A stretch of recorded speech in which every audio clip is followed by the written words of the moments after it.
আসসালামু আলাইকুম। আমন্ত্রণ সবাইকে সিলেট স্টুডিও থেকে চ্যানেল এস সিলেটের খবরে। আপনাদের সঙ্গে আছি আমি রোহেনা সুলতানা।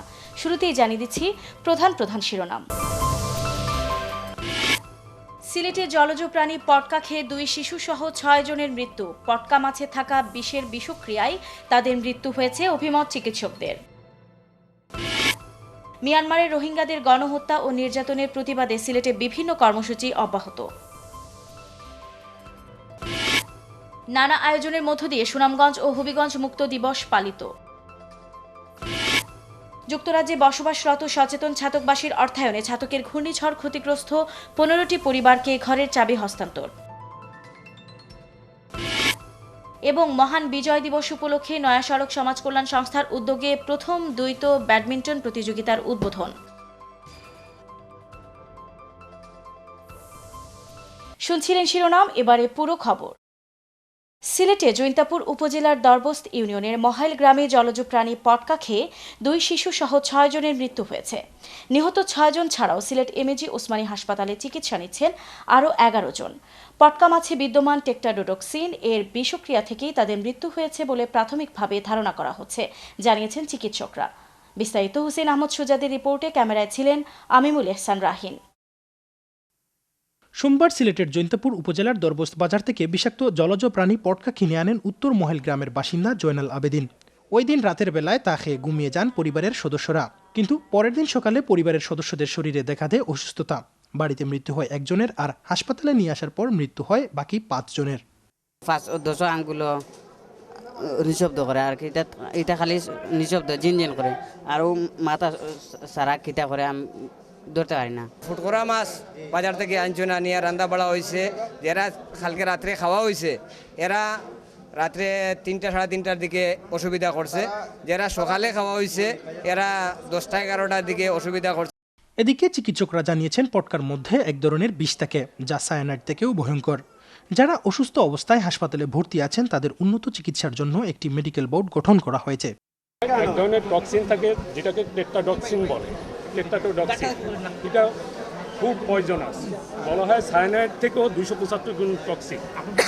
এবং এই পয়জনিংটা যখন এই নার্ভাস সিস্টেম মানে ব্রেনের স্নায়ুতন্ত্রকে করে ফেলে, দুর্বল করে ফেলে, যে কারণে রেসপিরেটরি প্যারালাইসিস মানে শ্বাসকষ্ট, শ্বাস বন্ধ হয়ে পেশেন্ট আলটিমেটলি মারা যায় উইদিন শর্ট টাইম। আমরা একটা টিম গঠন করেছি আমাদের ব্যবস্থাপনা থেকে, যেখানে প্রফেসর নাজমুল সাহেব আছেন, উনি head of the department, professor Enayet আছেন এবং তার টিম রয়েছে। এবং এটা আমরা সার্বক্ষণিকভাবে সেই তখন থেকে এটা বেশ এইভাবে ঐক্যবদ্ধভাবে তার কাজ করতেছে। এবং অসুস্থদের অবস্থা আশঙ্কাজনক বলে জানিয়েছে হাসপাতাল কর্তৃপক্ষ। নিহত 6 ব্যক্তিদের তাদের নিজ গ্রামে জানাজা শেষে দাফন করা হয়েছে। হুসাইন আহমেদ সুজাত, চ্যানেল এস নিউজ, সিলেট। মিয়ানমারের রোহিঙ্গাদের গণহত্যা ও নির্যাতনের প্রতিবাদে সোমবার সুনামগঞ্জে মানববন্ধন করেছে আইনজীবীরা। জেলা আইনজীবী সমিতির উদ্যোগে সমিতি ভবনের সামনের সড়কে বেলা 1টায় এই মানববন্ধন হয়। মানববন্ধন চলাকালে বক্তব্য দেন জেলা আইনজীবী সমিতির সভাপতি মোহাম্মদ আব্দুল মজিদ, সাধারণ সম্পাদক মোহাম্মদ শেরেনুর আলী, সমিতির সাবেক সভাপতি আফতাবউদ্দিন আহমদ। মানববন্ধনে জ্যেষ্ঠ আইনজীবী মোহাম্মদ ফজলুল হক আসপিয়া, হুসেন তৌফিক চৌধুরী, সৈয়দ শায়েক আহমদ, রবিউল্লেস রোকেশ, মোহাম্মদ মুফাসসির মিয়া, সৈয়দ শামসুল ইসলাম মানিকলাল দে, মোহাম্মদ চান মিয়া উপস্থিত ছিলেন। বক্তারা বলেন, মিয়ানমারের রোহিঙ্গাদের গণহত্যা চালাচ্ছে সে দেশের রাষ্ট্রীয় বাহিনী। এই মানবতা বিরোধী অপরাধ বন্ধে জাতিসংঘ দায়সারা ভূমিকা পালন করছে। রোহিঙ্গাদের জীবন ও সম্পদ রক্ষায় বিশ্ব নেতৃত্বকে মিয়ানমারের উপর কঠোর চাপ প্রয়োগের আহ্বান জানান আইনজীবীরা। 6 ডিসেম্বর মঙ্গলবার ছিল সুনামগঞ্জ মুক্ত দিবস। নানা আয়োজনের মধ্য দিয়ে সুনামগঞ্জে দিনটি উদযাপন করা হয়েছে।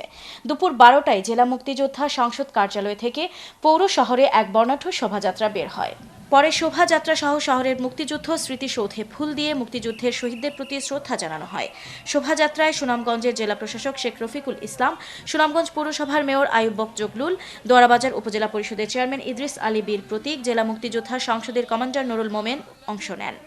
এছাড়া জেলা প্রশাসন, সচেতন নাগরিক কমিটি, জেলা উদীচী শিল্পী গোষ্ঠী, খেলাঘর সহ বিভিন্ন সংগঠন স্মৃতিসৌধে ফুল দিয়ে শহীদদের প্রতি শ্রদ্ধা জানায়। 1971-এর 6 ডিসেম্বর পাক হানাদার বাহিনী মুক্ত হয় হবিগঞ্জ। মহান স্বাধীনতা যুদ্ধের এই দিনে বিজয়ের আনন্দ ছড়িয়ে পড়ে হবিগঞ্জ শহরে এবং তারপর গ্রাম থেকে গ্রামান্তরে। সেই দিনকে স্মরণ করে হবিগঞ্জে যথাযোগ্য মর্যাদায় পালিত হয়েছে হবিগঞ্জ মুক্ত দিবস। এই দিবস উপলক্ষে হবিগঞ্জ শহরের শহীদ বেদিতে পুষ্পস্তবক অর্পণ করে বিভিন্ন সংগঠন। পুষ্পস্তবক অর্পণের পর শহীদদের প্রতি শ্রদ্ধা নিবেদন করে বক্তব্য রাখেন জেলা প্রশাসক সাবিনা আলম, জেলা মুক্তিযোদ্ধা ইউনিট কমান্ডার মোহাম্মদ আলী পাঠান, সহকারী ইউনিট কমান্ডার আব্দুস শহীদ সহ বিভিন্ন সংগঠনের নেতৃবৃন্দ। বক্তারা বলেন, মুক্তিযুদ্ধের চেতনায় ক্ষুধা ও দারিদ্র্যমুক্ত বাংলাদেশ গড়াই আমাদের লক্ষ্য।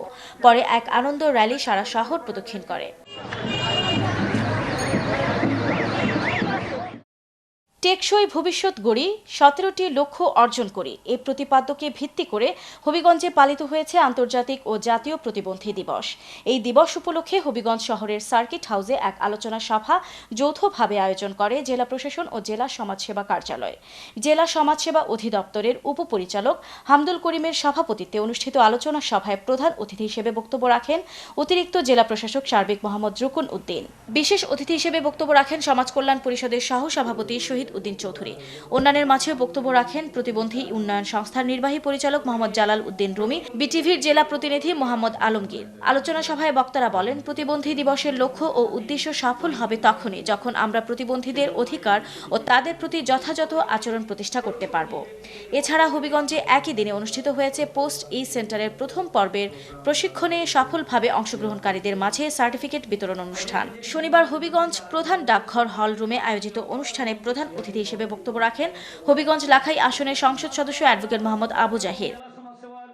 সিলেটের খবরে নিচ্ছি ছোট্ট একটা বিরতি, আমাদের সঙ্গেই থাকুন। ফিরে এসে অন্যান্য খবরের সাথে দেখবেন, যুক্তরাজ্যে বসবাসরত সচেতন ছাতকবাসীর অর্থায়নে ছাতকের ঘূর্ণিঝড় ক্ষতিগ্রস্ত 15টি পরিবারকে ঘরের চাবি হস্তান্তর